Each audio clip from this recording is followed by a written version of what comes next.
À mi-chemin, Sinda Sheka, pour Sheka. Le départ pour le Canada fut la première fois que je me suis dit de revenir, et je l'ai fait maintes fois. Mais je devais de nouveau partir. Il y a 20 ans de cela, j'apprends que l'on venait ici avec misère, et non en Europe, ni en Égypte ou au Japon. Je connaissais les 4 saisons, mais j'ignorais tout des 10 provinces. Et un film quelconque m'introduise avec horreur au franglais et au joual. Encore une fois, on quitte le pays.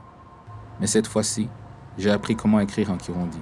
En échange, j'y perds 3 ans d'allemand et 2 ans de flûte. Mais j'ai trouvé un livre d'informatique dont j'ai hâte de lire la suite.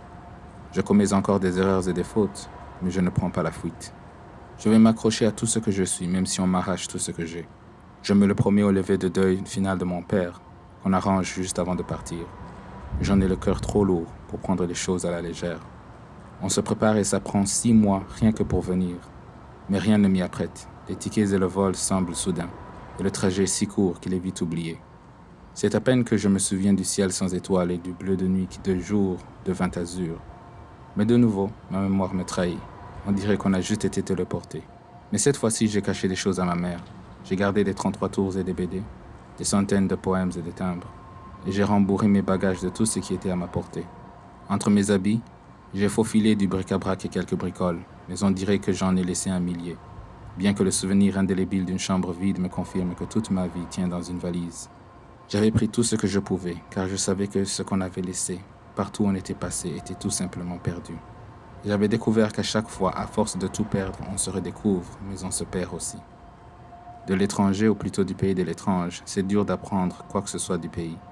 Il y a bien trop d'effets spéciaux dans les réseaux sociaux et des prestidigitations de la part de la presse digitale.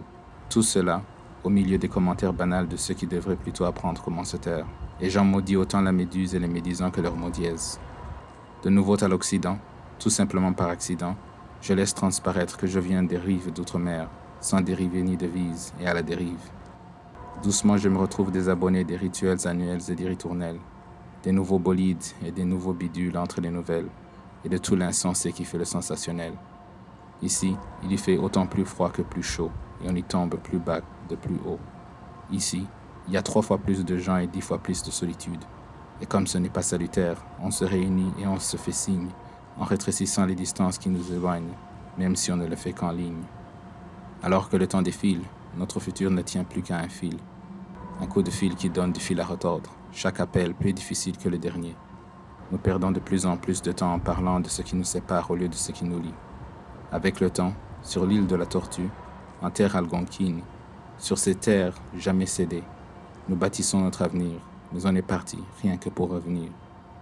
Sans surprise et sans concertation, mais de concert, on le sait. Le voyage de Burundi au Canada, ce n'est que la moitié du chemin. On ne sera arrivé que quand on sera de retour.